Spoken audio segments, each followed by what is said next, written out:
Shalom Aleichem, bonjour à tous mes amis, Baruch Hashem, ici à Marat Marpella, à Hebron, avec Avraham, Yitzhak, Yaakov, Sarah, Rivka, Léa, Adam, Chava aussi.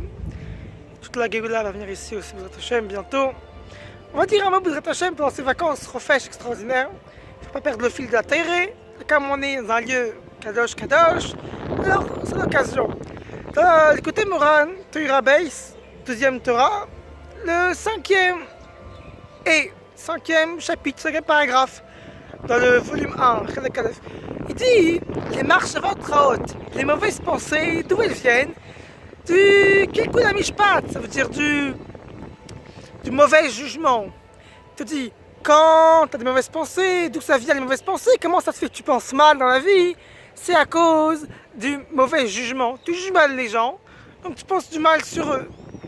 Et qu'est-ce qu'il dit?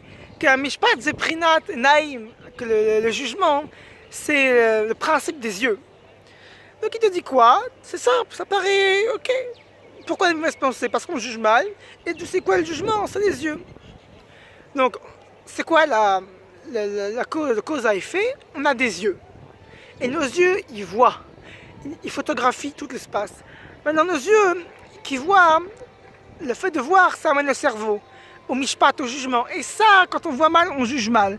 Et quand on juge mal, forcément, alors on a des mauvaises pensées.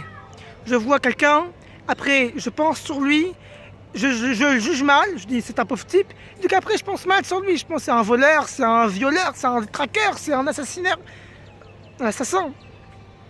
C'est comme ça tout le raisonnement.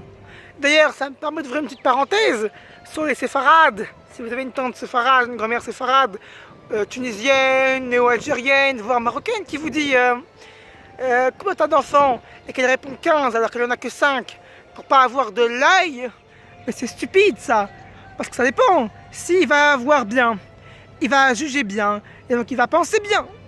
Le problème, c'est s'il va avoir mal. S'il va penser, ah, quel relou, quel rachat, je veux qu'il crève, qu'il meurt, tout ça. Alors il va penser mal, il va dire, mais chougué. Et donc il va avoir un mauvais jugement, une mauvaise pensée. Là, c'est ça, c'est l'œil. L'œil, c'est de voir mal, donc juger mal, donc penser mal. Mais si quelqu'un il juge bien, tu dis, j'ai 5 enfants, il va dire, bah, Hashem, extraordinaire, il va juger bien, il va penser bien. Fermez la parenthèse.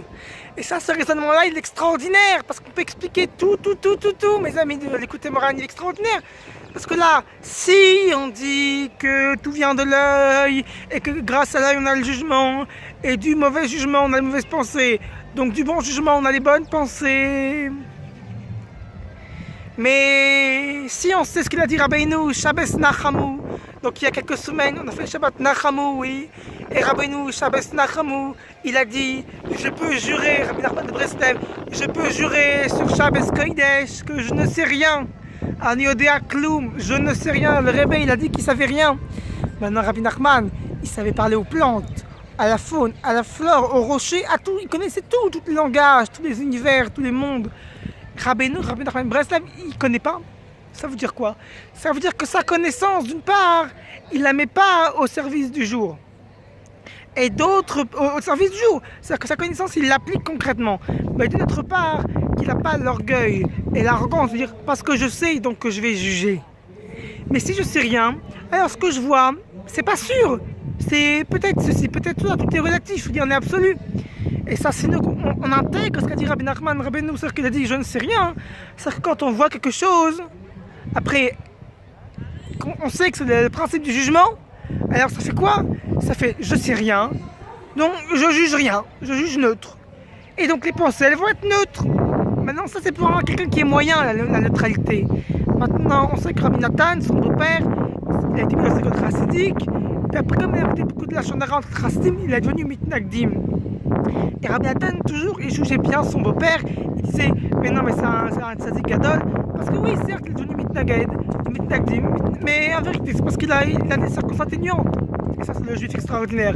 Le juif, dans sa bonté absolue, il juge bekav sris, bekav zechut. Et donc, il voit toujours bien. Donc, c'est pas qu'on voit les choses de manière neutre. C'est qu'il faut les voir de manière positive. Trouver le point tov. Et avec le fait de trouver le point tov et le point positif, alors là, on va juger positivement. Et si on va juger positivement, c'est extraordinaire, alors forcément, qu'est-ce qu'il va avoir? On va penser positivement sur le monde. Et quand on pense positivement sur le monde, alors on vit une vie extraordinaire, débarrassé de problèmes, de soucis, et tout est béchalom. Shkoyer, bonnes vacances à tous.